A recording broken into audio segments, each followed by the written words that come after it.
Zoran Trajkovski, akuzuar në rastin Rover, akuzoi gjykatën penale për standardet dy fishta.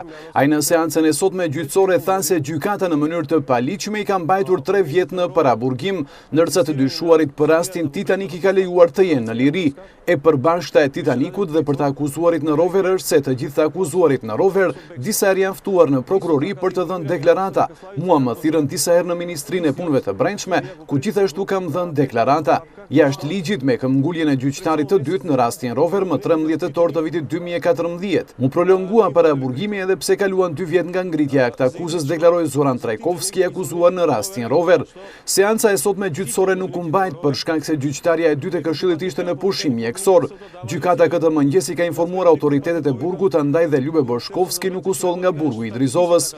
Në sallën e gjykatës të akuzuarit që ishin prezentu shprehen se me qëllim zvarritet procedura gjyqësore, sepse gjyqtarët presin zgjedhjet dhe kanë frikë të marrin vendime.